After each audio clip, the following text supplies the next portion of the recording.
ายดีสวัสดีพ่อแม่พี่น้องFCมั่วจุกจุกคนยินดีต้อนรับเข้าสู่สองปุณณาปุใจจ้าวันนี้ปุณณาปุใจไปจำปาสักจ้าสิพากันไปวัดผู้เนาะ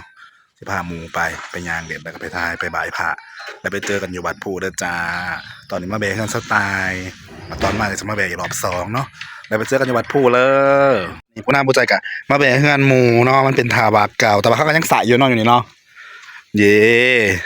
เป็นทาวักขนส่งแน่ผลเป็นฟังยังเกาะบ้านยังเกาะดอนแดงจ้าทุกคนนี่เขาจะมาขามอยู่นี่ก็ได้อยู่วัดนครบัดอันนี้ดิบักคือหงาเนี่ยเนาะทุกคน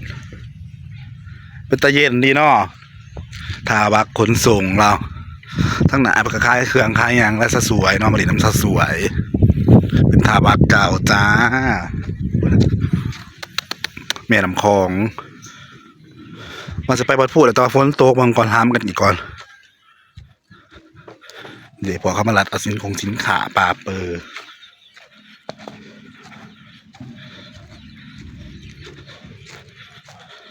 ไปเจอกันที่วัดพูดทุกคน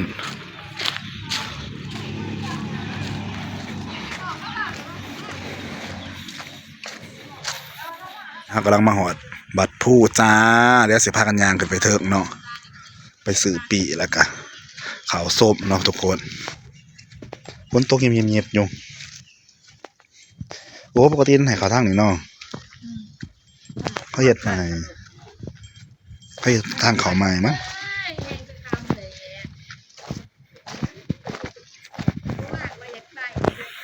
เยอะฮอลาจ้าวัดพูจ้าหัวเขาจังไรแล้วเนี่ยคนอ้วนบ่ได้ขาวเด้อหลายอยู่นี่ดิเมืองมรดกโลกจ้ะทุกคนบัดผู้บัดใจเพิ่นเฮ็ดใหม่เนี่ยนะทุกคนข้างหน้าก็เป็นบนสื่อปีเขาส้มแล้วมันจะมีรถไฟฟ้าด้วยรถตอกกอกบริการขึ้นไปเถิงเนาะก็รถอย่างกอกว่ะ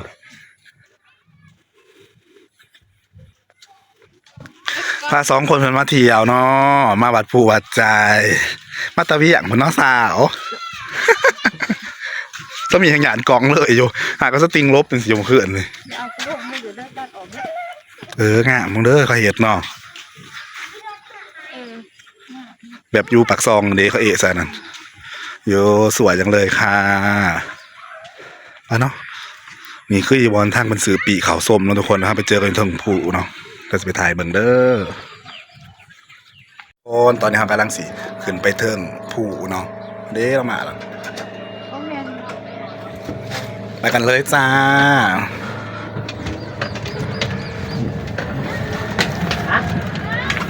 ง่างเราป่ะ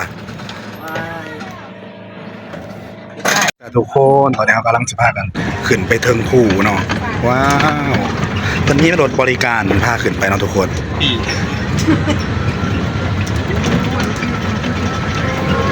ยังก่อนบัดผู้จำปาสักจ้ะทุกคนหอดเลยน้องสาเขาใหญ่เนาะ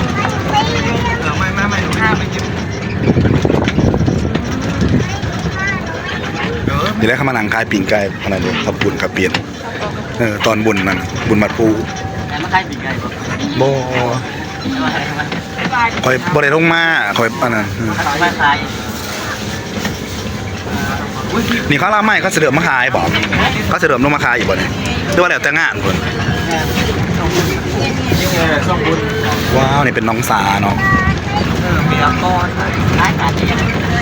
แม่แต่เขามาแคมปิ้งนางกินเนาะเขามาสื่อกินนี่สิแบบเขาห่อกับเขามาเองเลยแต่พวกมาขายเครื่องไม่ค่อยได้ขายแต่พวกนางแคมซาสิว้าวน้องยิงน้องสายบัดผู้ฮะน้องยิงน้องสายแม่สวัสดีตัวนี้บอกมันจะมีหวังกันน้ำเนาะว้าวน้องอันนี้เป็นอย่างกับน้องสาวน้องอย่างกับน้องสาแบบเป็นลาวมากเนาะตัวเป็นโต๊ะทรายเป็นน้องแม่น้องยิงน้องทรายทุกคนเป็นไม่เองเนาะบริคุดบริยังเนาะเป็นน้องขึ้นมาเองนะทุกคนตั้งหลังเริ่มซะคุณบัดผู้เดี๋ยวเอาบางหันก็ได้บริมาผู้ดีบรรยากาศสำนีเ เย็นสบาย ว่านอยู่โคตรอ่อนด้วยวัน แม่นหมอ เพิ่นก็มีบริการขับรถไปส่งเนาะแล้วก็ลงตอนขึ้นตอนลง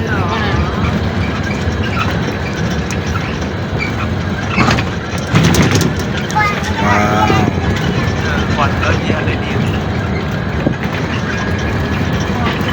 คือเห็นแต่ละปีมาขายโคมและเจ้าม่วนม่วน แอนท้ายกลุ่มขา แม่นตอนเขาเป็นไม่ดูเขามาขายโคมเนี่ยผมบ่ค่อยได้มาละขายแบบม่วนเลยนะแต่กำไรก็งามงามอีก ในงาม โคมเลยโคมเลยเหรอ โคมนี่โคมขายโคมคนโคมฟรีเขาว่าม่วนได้แต่กี่ครับมา3-400กับเบิร์ดจังมาครับเดี๋ยวนี้คนมาขายหลายเนาะแต่ก่อนยังมาบ่ค่อยมีขายเขาก็ได้ขายเออเป็นหินเพิ่นเฮ็ดออกมาจากขายว่าตะกี้แต่ก่อนเนาะทุกคนแล้วก็หักษาไว้บนต้นผูเด้หอทางขึ้นแล้วเดี๋ยวปุนาปุจจักกับสิไปไทยเบิ่งรอบๆข้างๆเนาะทุกคนเด้เป็นคล้ายเครื่องบูชาอย่างบายพระอยู่บ่สาว แจ้งสิว่าค่ะว่าเพื่อประวัติ ซื้อไปไหว้เด้ทั้งลุมเลย อันนี้นะ เพิ่นจอดให้อยู่นี่มาทุกคนสร้างขึ้นไปเทิงเลยเนาะตอนนี้เขาก็ขึ้นมาหอดแล้วจ้ากำลังสิย่างขึ้นไปเทิงบัดเนาะว้าวทางย่างขึ้นไป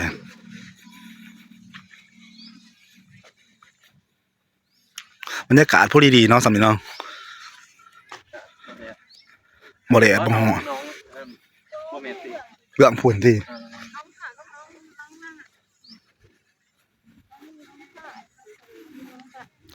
บัดผู้จ้าทุกคนหลายอยู่เด้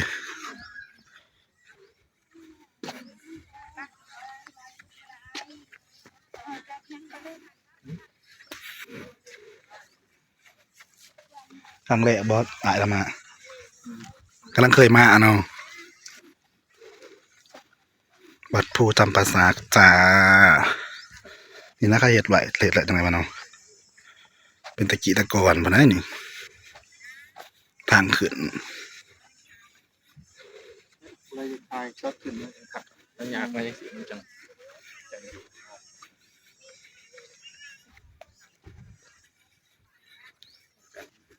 ทางขึ้นเด้อทุกคน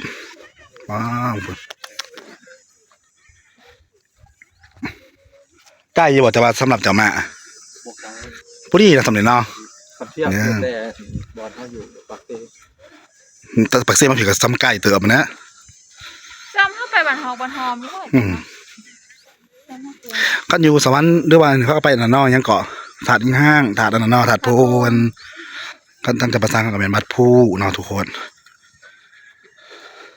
โอ้ยเมื่อยย่างตอนนี้การใจงาคนอ้วน ไม่ยังจัง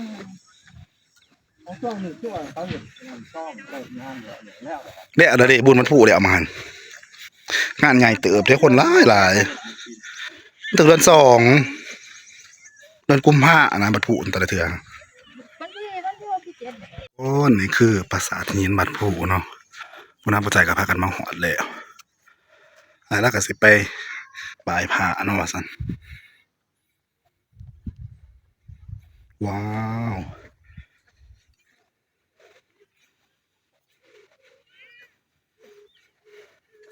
เมื่อยยางขึ้นมาแต่เถิงคน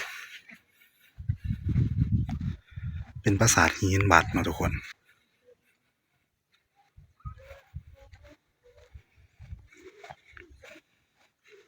ใครขึ้นไปวะเด้ เท่าไหร่ เนี่ยอยู่เถิงมันเนาะ อุ่นเหรอ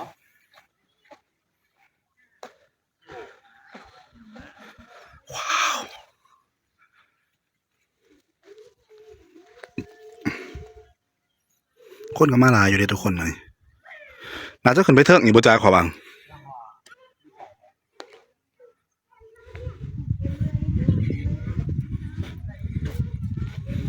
โมเมนต์อยู่นี่บ่ทางขึ้นเนี่ยย่างไปอีกข้างในหนึ่งขึ้นไปไหว้พระเนาะทุกคน ว้าวต่างประเทศก็มาหลายอยู่เด้เข้ามาเป็นครอบครัวเด้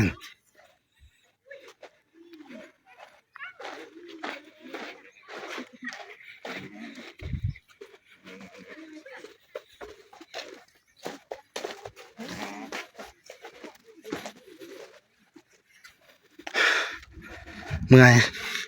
งางมาบ่ค่อยได้ว้าว ถ่ายคลิปบ่ว้าวเนาะสิว่า เอาเจ้าบนเงี้ยต้องไปเสียงกันนะ จ้า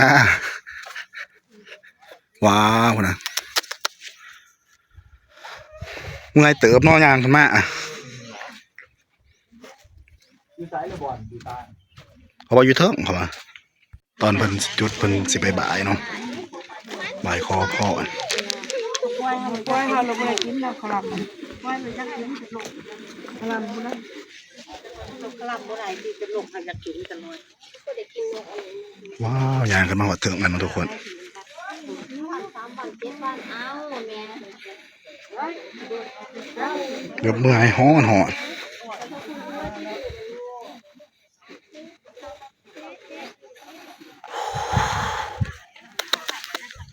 ให้ในตะบัดบดหอนโมเลดแห้งทุกคน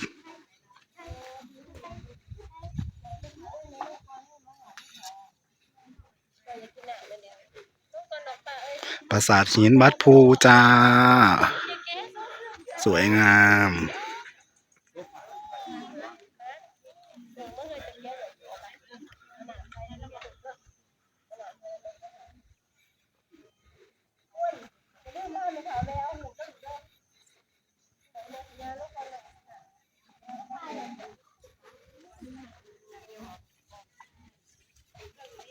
ตอนนี้เขากำลังสิพากันกราบลงไปเนาะเมื่อยยางกันมากแต่เขาว่าให้บ่ให้จมเขาสิบ่ได้บุญเนาะ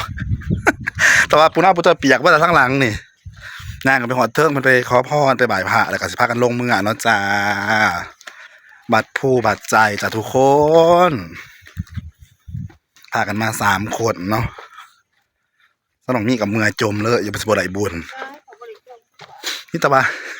หอนเนาะหอนอ่าวตอนนี้เพราะว่าบรรยากาศดีได้สำนี่ว้าวพุ่นน่ะแล้วเนาะผมกำลังสิย่างลงเมืองแล้วทุกคนพุ่นว้าวทางลงบัดผู้บ่ได้มาหอยประมาณหลายปีเติบแต่ข้าวบุญบัดผู้ปีนั้นพุ่นปราสาทหินบัดผู้เป็นทุกคนงามทุกคนมาพุ่นนะ